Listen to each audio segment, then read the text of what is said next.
नमस्कार दोस्तों, कैसे हैं आप लोग। 14 जून 2021 के डेली न्यूज़ एनालिसिस में आपका स्वागत है। देखते हैं आज कौन कौन सी इंपॉर्टेंट न्यूज़ है।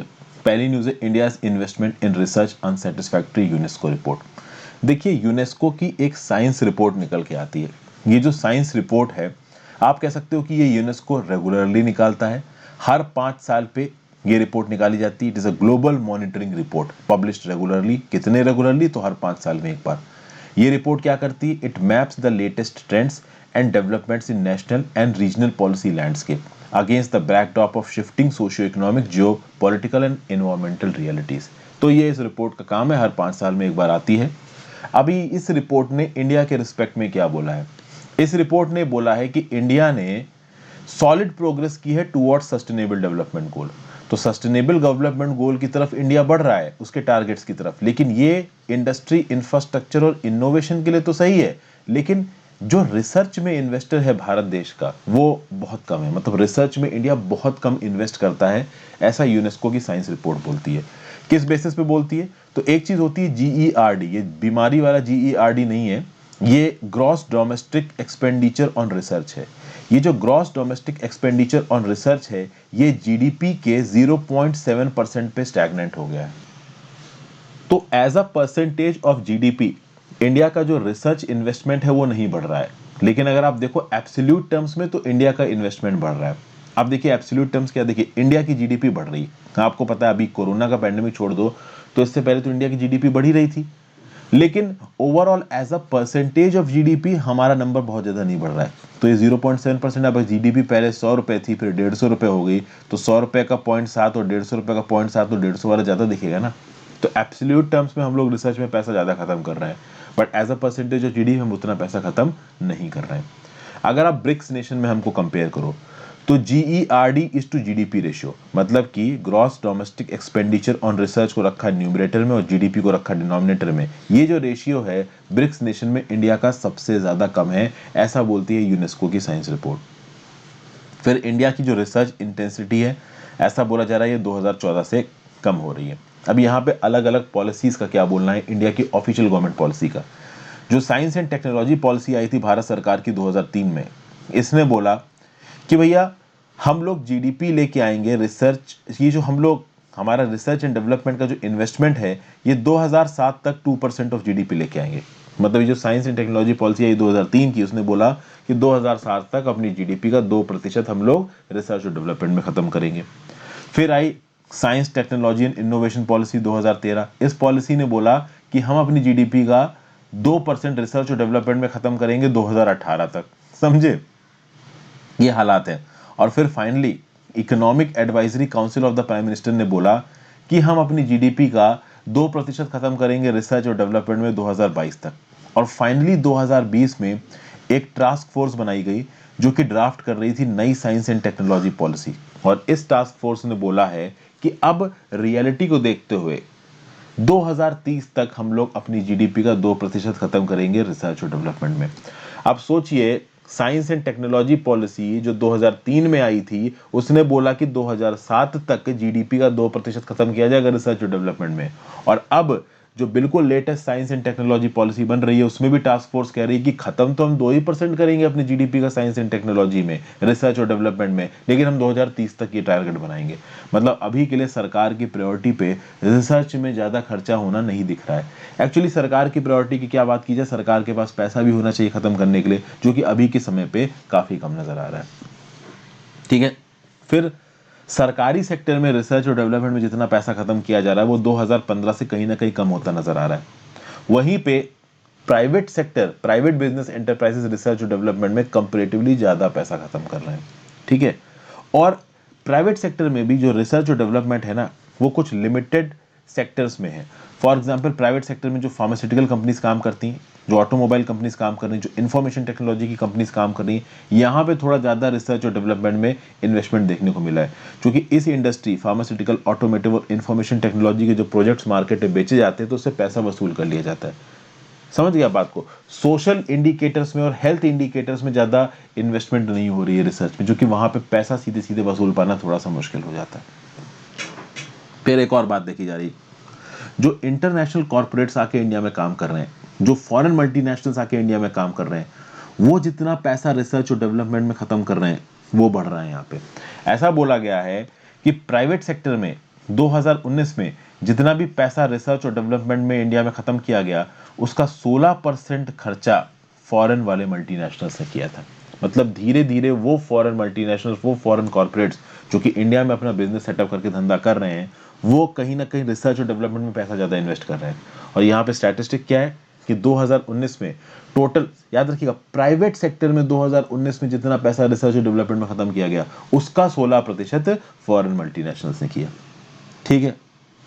फिर इस यूएन साइंस रिपोर्ट में एक और बात अच्छी चीज बोली गई है कि भाई कटिंग एज टेक्नोलॉजी में इंडियन रिसर्चर्स के साइंटिफिक पब्लिकेशंस बढ़ रहे हैं। 2011 में Indian researchers cutting edge technologies में उन्होंने पब्लिकेशंस रिलीज किए थे 80,458, और 2019 में इन पब्लिकेशंस का नंबर आ चुका है 1.61 लाख पे। अगर आप देखो तो जो इंडियन रिसर्चर्स हैं, वो जो ग्लोबल एवरेज है, ग्लोबल एवरेज क्या है, तो भाई global average on smart grid technologies, photovoltaics, biofuels, biomass, wind turbine energies, wind turbine technologies. तो इन पर्टिकुलर फील्ड्स में जो भी ग्लोबली पब्लिकेशंस आते हैं रिसर्च के, उसका एवरेज निकालो। अगर आप पूरे दुनिया का एवरेज निकालो तो उस पूरी दुनिया के एवरेज से 1.5 से 1.8 गुना इंडिया के रिसर्चर्स यहाँ पे पब्लिकेशंस पब्लिश कर रहे हैं। मतलब कहीं ना कहीं इंडिया में जो लोग हैं वो साइंस एंड टेक की तरफ थोड़े ज्यादा डिवोटेड दिख रहे हैं। हमारे जो रिसर्चर्स हैं वो अपना रोल अच्छी तरीके से निभा रहे हैं। जनरल स्टडीज पेपर 2 में important international institutions and government policies and intervention में न्यूज आपको काम आएगी। आगे बढ़ने से पहले वीडियो पे लाइक का बटन, अगर अब तक इस वीडियो को शेयर नहीं किया है, चैनल को शेयर और सब्सक्राइब नहीं किया है, कर दीजिए। ज्वाइन बटन दबा के आप हेल्प कर सकते हैं। मेरे चैनल के प्लेलिस्ट सेक्शन में जाके आप देख लीजिए मैंने कौन कौन सी वीडियोस डाल रखी हैं, अपने मन के हिसाब से आप पढ़ सकते हैं। सारी की सारी वीडियोस फ्री हैं, सिर्फ मेंबर्स के लिए 16 से 20 वीडियोस पेड बेसिस पे, बाकी सब फ्री हैं। अब तक लगभग मैं 3,500 वीडियोस बना चुका हूँ, तो आप काफ़ी पढ़ाई कर सकते हैं इससे। साथ साथ इंस्टाग्राम पे फॉलो कर लीजिए, आप अपने मैसेज भेज सकते हैं इंस्टाग्राम पे। अगर मुझे लगा कि आपके मैसेज में दम है और इस पॉइंट को मुझे डिस्कस करना चाहिए अपने व्यूअर्स के साथ, मैं डेफिनेटली डिस्कस करूंगा। और टेलीग्राम ग्रुप ज्वाइन कर लीजिए, वहाँ पे आपको इस लेक्चर की पीडीएफ मिल जाएगी, मेरे लेक्चर्स के नोटिफिकेशन मिल जाएंगे, और जो भी इंपॉर्टेंट करंट अफेयर्स के आर्टिकल्स मैं अपनी वेबसाइट पर अपलोड करता हूँ, उनके लिंक भी टेलीग्राम ग्रुप में आपको प्रोवाइड कर दूंगा। नेक्स्ट बात करते हैं 15 metre tree discovered in Andaman and Nicobar islands. देखिए 15 मीटर लंबा ट्री जो कि कॉफी फैमिली की जीनस का है। देखिए जीनस आप कह सकते हो टॉप, जो स्पेशी क्लासिफिकेशन की जब बात आती है तो सबसे पहले ऊपर आता है जीनस, उसके नीचे आता है स्पेशीज, और स्पेशीज के नीचे आती है सब स्पेशीज। तो कॉफी फैमिली का एक जीनस है जो कि पहले इंडिया में नहीं मिला था, अब पहली बार कॉफी फैमिली का एक जीनस इंडिया में पाया गया है, और उसका एक 15 मीटर लंबा ट्री इंडिया में पाया गया है। कहाँ पे? अंडमान आइलैंड्स में। किसने ढूंढा इसको? तो इंडिया और फिलीपींस से कुछ रिसर्चर्स वहां पे रिसर्च कर रहे हैं, उन्होंने ढूंढा है। इस जेनस का नाम है पायरोस्ट्रिया। ठीक है, पायरोस्ट्रिया का कोई भी पेड़ पहले इंडिया में नहीं पाया जाता था, लेकिन पहला आप कह सकते हो पेड़ ऑफ द जेनस पायरोस्ट्रिया का इंडिया में पाएगा। अभी जेनस के नीचे आती है स्पेशीज, तो ये जो नई पेड़ की स्पेशी है इसको नाम दिया गया है पायरोस्ट्रिया लालजी। तो पायरोस्ट्रिया जेनस का पहला आप कह सकते हो स्पेशी इंडिया में पाई गई है। ठीक है भाई, वैसे तो देखा जाए तो पायरोस्ट्रिया जेनस के जो प्लांट्स हैं वो मदागास्कर में पाए जाते हैं, बट कहीं ना कहीं इंडिया में ये जो स्पेशी मिली, this is the first species of Pyrostria genus. ठीक है भाई, इस ट्रीज के बारे में कुछ बात बताई गई है कि इसकी लॉन्ग स्टेम है, व्हाइटिश कोटिंग है ट्रंक पे, ऑब्लॉन्ग ओबुवेट लीव्स है, क्यूनिएट बेस है। ये उतना इंपॉर्टेंट नहीं है। साउथ अंडमान के वांडूर फॉरेस्ट में ये ट्री मिला है। ये ट्री कुछ इस प्रकार का आपको देखने को मिलता है। ये इमेज मैंने द हिंदू न्यूज़पेपर से उठाई है, ये वहीं से ही इमेज है। फिर अगर आप बात करो तो ये जो ट्री है पायरोस्ट्रिया लालजी का, क्या कुछ इस प्रकार के और ट्रीज मिल सकते हैं अंडमान निकोबार में? तो अंडमान और निकोबार की कुछ और जगहों पे, जैसे कि Tirur forest near the Jarawa forest, Jarawa reserve forest, तो जरवा रिवर फॉरेस्ट में तिरूर फॉरेस्ट, और चिड़िया टापू मुंडा पहाड़ फॉरेस्ट में कहीं ना कहीं ये पायरोस्ट्रिया लालजी के कुछ और पेड़ देखे जा सकते हैं, ऐसा बताया जा रहा है। पायरोस्ट्रिया लालजी के बारे में यह भी बताया जा रहा है कि क्रिटिकली इंडेंजर्ड है। किसने बोला है so critically endangered? International union for the conservation of nature का जो रेड लिस्ट क्राइटेरिया है उसके हिसाब से ये क्रिटिकली इंडेंजर्ड है। वैसे तो पायरोस्ट्रिया जेनस के पेड़ इंडिया में ज्यादा नहीं मिलते हैं, लेकिन जो कॉफी की ये जीनस है रूबिकिया, इसके बहुत से आप कह सकते हो पेड़ इंडिया में मिलते हैं, पौधे इंडिया में मिलते हैं, जैसे Cinchona, coffee, Adina, Hamelia, Ixora, Galium, Gardenia, Mussaenda, Rubia, Morinda, ये सब कहीं ना कहीं रूबिका फैमिली के हैं। इनकी इकोनॉमिक वैल्यू भी बहुत ज़्यादा है और ये इंडिया में काफ़ी पाए जाते हैं। फिर आगे बात की जाए, एक नई पोकवुड स्पेशी भी मिली है। पोकवुड स्पेशी आप कह सकते हो कि एक हर्बेशियस प्लांट है, थोड़ा पॉइजनस होता है। तो एक नई पोकवुड की स्पेशी मिली है, रिवीना अंडामेनेसिस। ज़्यादा आपको नहीं करना है, आपको बस ये नाम हो सके तो याद रख लो, ठीक है ना। बस इतना याद रख लो कि राइवेनिया अंडामेनेसिस अगर आपके सामने आ जाए तो आप याद रखना कि एक नई पोकवुड स्पेशी मिली है। इस रिस्पेक्ट में आपको ये पर्टिकुलर नाम याद रखना चाहिए। ये लार्ज ट्रीज के अंदर ग्रो करता है, शेडेड और रॉकी इलाकों के अंदर ग्रो करता है, हर्ब्स और श्रबी प्लांट्स के साथ। अंडमान एंड निकोबार आइलैंड्स के बारे में बात की जाए तो 572 आइलैंड्स और आइलेट्स का ग्रुप है। बहुत रिच है प्लांट डाइवर्सिटी में, 3410 species under 1281 genera and 303 families, जिसमें angiosperm, gymnosperm, pteridophytes, pyrophytes, lichens सब मिलते हैं। Angiosperms, gymnosperms, pteridophytes, bryophytes, lichens क्या होते हैं, इनको आप मेरे नाम के साथ सर्च मार दीजिए, मैंने वीडियोस बना रखी है। इसके साथ साथ अंडमान एंड निकोबार आइलैंड्स के ऊपर मैंने 2 वीडियो बनाई है, जहां पे मैंने अंडमान एंड निकोबार आइलैंड्स की पूरी डिटेल बताई आपको, जो जो भी आपके लिए जरूरी है जानना अंडमान एंड निकोबार आइलैंड्स के रिस्पेक्ट में विद रिस्पेक्ट टू एग्जाम्स मैंने समझा रखा है। तो अंडमान एंड निकोबार मेरे नाम के साथ सर्च मारोगे तो उसकी भी 2 वीडियोज आपको मिल जाएंगी, उनको देख लीजिए, थोड़ा रिविजन हो जाएगा। जनरल स्टडीज पेपर 3 में एनवायरमेंट में ये न्यूज़ आपको काम आएगी। नेक्स्ट बात करते हैं rare earth metals at the heart of China US rivalry.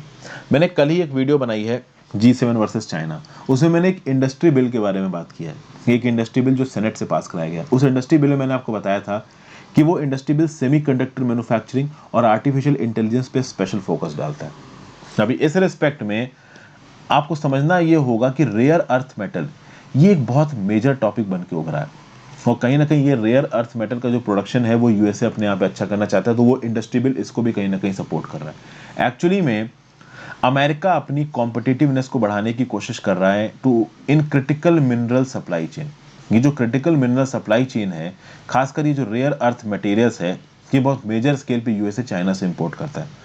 अगर आप देखोगे तो 2019 में यूएस ने जितने भी रेयर अर्थ मेटल्स की रिक्वायरमेंट थी उसका 80% चाइना से इंपोर्ट किया, ऐसा बोलता है यूएस जियोलॉजिकल सर्वे।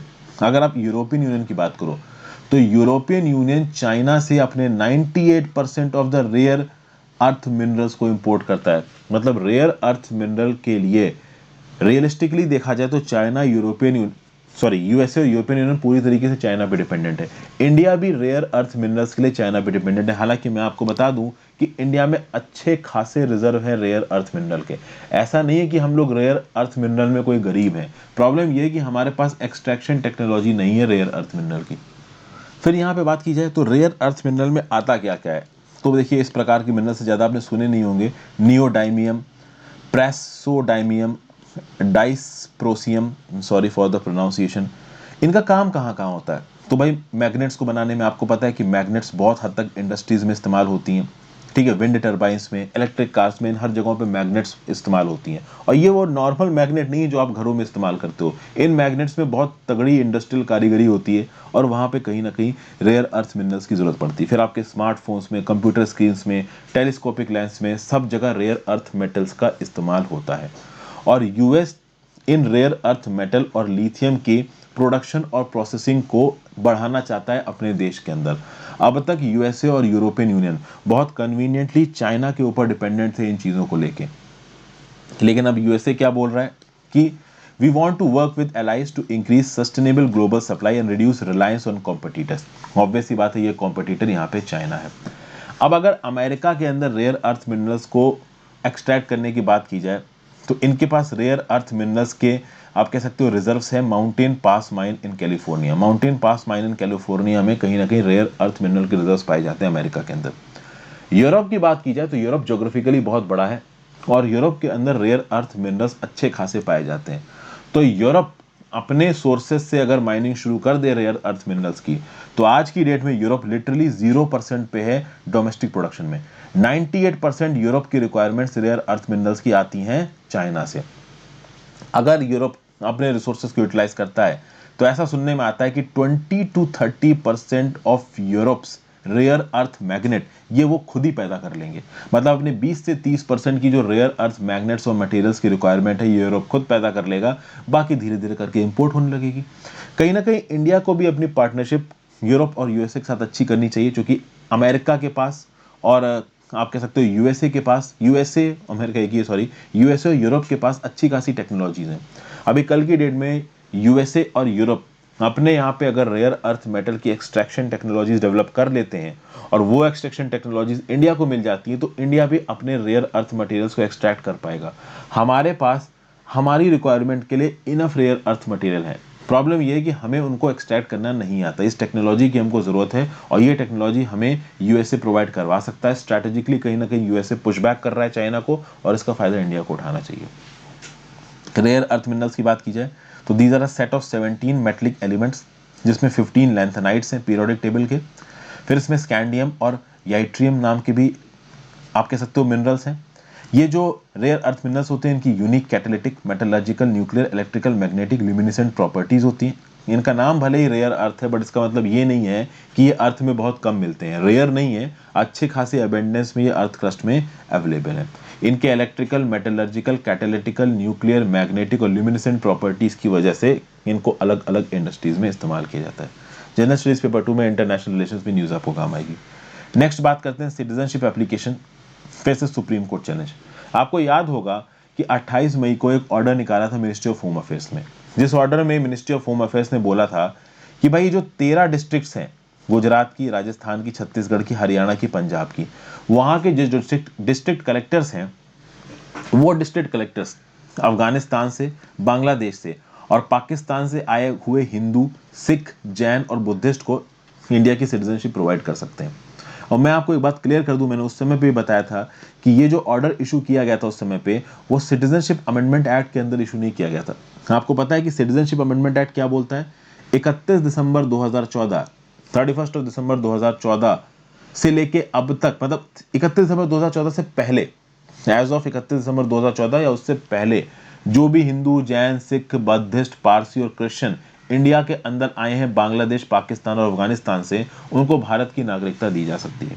इसकी काफ़ी बवाल हुआ है। बवाल इस बेसिस पे हुआ है, ऐसा बोला जा रहा है कि भाई ये पर्टिकुलर ऑर्डर, ये पर्टिकुलर लॉस मुस्लिम कम्युनिटी को इग्नोर कर रहे हैं, तो ये गलत है, अनकॉन्स्टिट्यूशनल है। लेकिन मैं आपको ये बता दूं कि जो 28 मई वाला ऑर्डर है ये सिटीजनशिप अमेंडमेंट एक्ट के अंदर इशू नहीं हुआ है, ये याद रखिएगा, ठीक है। यहाँ पे जो पेटिशनर सुप्रीम कोर्ट गए हैं उनका ये बोलना है कि ये जो पर्टिकुलर 28 मई को ऑर्डर है ये एक पर्टिकुलर क्लास ऑफ पर्संस के अगेंस्ट डिस्क्रिमिनेशन करता है। और ये पर्टिकुलर क्लास ऑफ पर्संस कौन है? वो लोग जो मुस्लिम धर्म को फॉलो करते हैं। तो इनका ये बोलना है कि अगर आप सिटीजनशिप दे रहे हो अफगानिस्तान, बांग्लादेश और पाकिस्तान से आए गए लोगों को, तो आप केवल हिंदू, सिख, जैन, बुद्धिस्ट को मत दो, आप मुस्लिम्स को भी दो या फिर आप किसी को मत दो। ये वाला पॉइंट यहाँ पे निकल के आता है। अब अगर आप अफगानिस्तान, पाकिस्तान, बांग्लादेश के मुस्लिम्स को अगर हम नागरिकता देते हैं तो आप देखोगे कि वहां पे बहुत सारे मुस्लिम्स हैं, तो कल की डेट में हो सकता है कि ट्रैफिकिंग शुरू कर दे पाकिस्तान, या पाकिस्तान अपने जासूसों को भी इस रास्ते से यहाँ पे भेज दे। कुल मिला के ये जो पूरा का पूरा इशू है ना, ये बहुत ज़्यादा सेंसिटिव है। और सेंसिटिव इसलिए भी हो जाता है क्योंकि यहाँ पे धर्म इन्वॉल्व हो जाता है। रिसेंटली आपने सुना होगा कि अफगानिस्तान में जो हिंदू माइनॉरिटीज़ हैं उनके ऊपर अटैक हो रहा है। पाकिस्तान में तो माइनॉरिटीज बची ही नहीं है, खत्म ही हो गई ऑलमोस्ट। तो ये बात तो बिल्कुल तय है कि पाकिस्तान, अफगानिस्तान जैसी कंट्रीज में, बांग्लादेश में तो चलो फिर भी थोड़ा ठीक है हिसाब, पाकिस्तान और अफगानिस्तान में हिंदूज, क्रिश्चियंस, बाकी माइनॉरिटीज के अगेंस्ट अत्याचार होते हैं। ये बात बिल्कुल सच है। इनकी बेटियों को ज़बरदस्ती उठा के शादी कर लिया जाता है, इनको ज़बरदस्ती कन्वर्ट किया जाता है, इनको हर तरीके से प्रताड़ित किया जाता है। अब इस रिस्पेक्ट में इंडिया ने बोला कि हम रिस्पॉन्सिबली बन के इनको यहाँ पे सिटीजनशिप देंगे। लेकिन अब ऑब्वियस सी बात है इस सिटीजनशिप में धर्म वाला एंगल इन्वॉल्व हो जाता है। तो ऑब्वियस सी बात है इंडिया के अंदर कुछ मुस्लिम ग्रुप्स हैं जो कि कह रहे हैं कि अगर आप कहीं ना कहीं ये नागरिकता दे रहे हैं तो आप नागरिकता मुस्लिम्स को भी दीजिए। तो भारत सरकार का पहले एक इसके ऊपर जवाब भी आया था कि भाई हम परसिक्यूटेड माइनॉरिटीज को देना चाहते हैं। जो लोग वहां पे परेशान किए जा रहे हैं, वहां पे मुस्लिम्स परेशान नहीं किए जा रहे हैं, वहां पे परेशान किए जा रहे हैं ये माइनॉरिटी के लोग। तो इसका एक काउंटर आर्ग्यूमेंट ये आ गया कि जो अहमदिया कमेटी के लोग हैं और ये जो रोहिंग्या कम्युनिटी के लोग हैं, इनके ऊपर भी तो अत्याचार किया जा रहा है, इनको क्यों नहीं आप यहाँ पे ये मतलब सिटीजनशिप दे रहे हो? तो अहमदिया कम्युनिटी और रोहिंग्या कम्युनिटी, इनको सिटीजनशिप देने से अभी के लिए तो सरकार ने मना किया है। ओवरऑल देखा जाए तो रोहिंग्या वाला जो इशू है वो एक्चुअली में म्यांमार से ओरिजिनेट करता है। यहाँ पे जो सिटीजनशिप देने की बात की गई है हिंदूज को, मुस्लिम्स को और आप सॉरी हिंदूज को, सिख को, जैन को, मुस्लिम्स को तो नहीं दी गई है। तो जिन कम्युनिटीज को भी यहाँ सिटीजनशिप देने की बात की गई है वो 3 देशों से आई हो, पाकिस्तान, अफगानिस्तान, बांग्लादेश। और रोहिंग्या वाले जो लोग हैं वो आए हैं आपके कहाँ से, म्यांमार से। वो अलग बात है कि बहुत सारे म्यांमार से आके बांग्लादेश में सेटल हो गए हैं, तो अगर बांग्लादेश से आएंगे तो ऐसा नजर आएगा कि वो बांग्लादेश के, बट एक्चुअली में वो म्यांमार से आ रहे हैं। कह रहा वो एक अलग इशू है। तो यहाँ पे काफी पॉलिटिक्स शुरू हो गई है, ठीक है। मिनिस्ट्री ऑफ होम अफेयर्स के ऑर्डर्स के अगेंस्ट पेटिशनर सुप्रीम कोर्ट में चले गए हैं और सुप्रीम कोर्ट में जाके बोला है कि जो 28 मई का ऑर्डर है, जिसके चलते 13 डिस्ट्रिक्ट्स इन गुजरात, राजस्थान, छत्तीसगढ़, हरियाणा, पंजाब, इनके डिस्ट्रिक्ट कलेक्टर को ये आदेश मिल गए हैं कि ये भाई केस बाय केस बेसिस पे नागरिकता दे सकते हैं। ये order is ultra vires of the constitution. समझे? यहाँ पे देखिए क्या लिखा हुआ है, It has urged the court to declare MHA order unconstitutional, discriminatory and ultra vires, as it seeks to utterly deprive the Muslims to seek for citizenship by registration and naturalization unequally by virtue of their religion under section 5 and 6 of the Citizenship Amendment Act 1955। मतलब यहाँ पे धर्म के आधार पर एक particular community के लोगों को सिटीजन बनाने के लिए मना किया जा रहा है। मतलब कि अब बांग्लादेश, अफगानिस्तान और पाकिस्तान से जो मुस्लिम्स आए हैं उनको भी आप देश की नागरिकता दो। तो ये डिफीटिंग हो जाएगा, क्योंकि रीजन ये है कि धर्म से अगर आप अलग भी हटा दो तो पाकिस्तान, अफगानिस्तान चिल्लर कंट्रीज हैं, यहाँ पे ज्यादा कुछ है नहीं करने को। तो कल की डेट में अगर इनके देश के नागरिकों को हम यहाँ पे सिटीजनशिप देने लगे तो पूरा पाकिस्तान, अफगानिस्तान इंडिया की तरफ दौड़ने लगेगा, क्योंकि वहां पे वैसे भी टेररिज्म, इंसर्जेंसी, इस प्रकार की प्रॉब्लम्स चल रही हैं। वहां वैसे भी ज्यादा कोई इकोनॉमिक एक्टिविटी है नहीं, तो वो तो ऐसी जगहों पे भागने को घूम ही रहे हैं जहाँ पे उनको कुछ काम धंधा मिल जाए। तो फिर ओवरऑल प्रोसेस डिफीटिंग हो जाएगा। अब देखते हैं यहाँ पे क्या बोलता है सुप्रीम कोर्ट। तो ये जो 28 मई का कंट्रोवर्शियल ऑर्डर था, ये मैं आपको बता दूं, सिटीजनशिप अमेंडमेंट एक्ट 2019 के अंदर इशू नहीं हुआ है।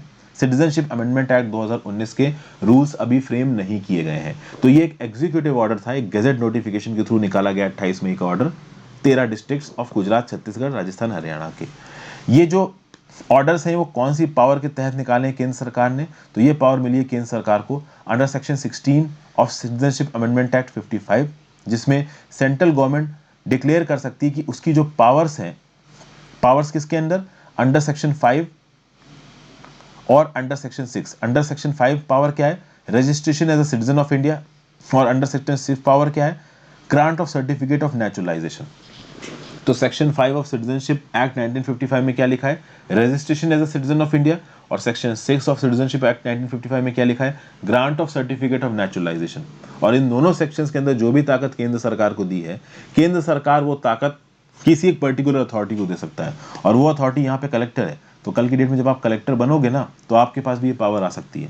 और उस केस में यहाँ पे अफगानिस्तान, बांग्लादेश, पाकिस्तान से जो हिंदू, सिख, बुद्धिस्ट, जैन, पारसी, क्रिश्चियंस आए हैं, उनको केस बाय केस पे वेट करके भारत की नागरिकता दी जा सकती है। ये ऑर्डर इशू किया गया है और इस ऑर्डर के अगेंस्ट सुप्रीम कोर्ट में पिटीशन चली गई है। सुप्रीम कोर्ट देखते हैं क्या बोलता है। जनरल स्टडीज पेपर 2 में गवर्नमेंट पॉलिसीज एंड इंटरवेंशन में न्यूज आपको काम आएगी। नेक्स्ट बात करते हैं, Benjamin Netanyahu ousted at Israel's prime minister. भाई बेंजामिन नेतन्याहू 12 साल से इजराइल के प्राइम मिनिस्टर थे 2009 से। हालांकि उससे पहले भी 3 साल के लिए प्राइम मिनिस्टर रहे थे, फ्रॉम 1996 टू 1999। ये जो 12 साल का बेंजामिन नेतन्याहू का जो रन था एज द प्राइम मिनिस्टर, वो थोड़ा खत्म हो गया है। अब जो नए प्राइम मिनिस्टर आए हैं वो है नफ्ताली बेनेट, ठीक है। नेतन्याहू यहाँ पे हार गए हैं, क्योंकि यहाँ पे जब वोटिंग पड़ी नेसेट में, जो कि इजराइल की पार्लियामेंट है, वहाँ पे 60/59 मेजॉरिटी से यहाँ पे नफ्ताली बेनेट का जो कोलिशन है वो पावर में आया है। और खास बात दोस्तों यहाँ पे ये है कि इजराइल की जो 21% अरब माइनॉरिटी है, उस अरब माइनॉरिटी को रिप्रेजेंट करने वाली जो पॉलिटिकल पार्टी है वो अभी के लिए रूलिंग अलायंस में। तो ये जो रूलिंग अलायंस है नफ्ताली बेनेट का, इनको अरब माइनॉरिटी की जो पॉलिटिकल पार्टीज है ना, वो भी सपोर्ट कर रही हैं, तभी ये पावर में आ पाए हैं। समझ में? अब यहाँ पे थोड़ा अरेंजमेंट टाइप का हुआ है। शुरू में नफ्ताली बेनेट यहाँ पे प्रधानमंत्री रहेंगे, बाद में यायर लिपिड 2023 में प्रधानमंत्री बनेंगे। मतलब कॉलिशन में यही खिचड़ी पकती है। कॉलिशन जैसे नेपाल में भी तो यही हुआ था कि केपी शर्मा ओली बने, बाद में प्रचंड ने बोला कि मुझे बैठने दो, तो उनको बैठने नहीं दिया पुष्प कमर दहल और केपी शर्मा ओली के बीच में भी तो यही एग्रीमेंट हुआ था, थोड़े समय पे तुम प्राइम मिनिस्टर, थोड़े समय हम। यहाँ पे भी कुछ ऐसा एग्रीमेंट हुआ है। अभी के लिए नफ्ताली बेनेट बन गए प्राइम मिनिस्टर, बाद में यायर लिपिड बनेंगे प्राइम मिनिस्टर। नेतन्याहू को अपनी प्राइम मिनिस्टर की कुर्सी छोड़नी पड़ गई है 12 साल के बाद। इंटरनेशनल रिलेशंस में न्यूज़ आपको काम आएगी। तो आज की डेट में इतना ही है करंट अफेयर्स में। आई होप दोस्तों आपको कुछ ना कुछ सीखने को मिला होगा। ज़्यादा से ज़्यादा लोगों के साथ इस वीडियो को शेयर करिएगा। Thank you for watching, have a great day.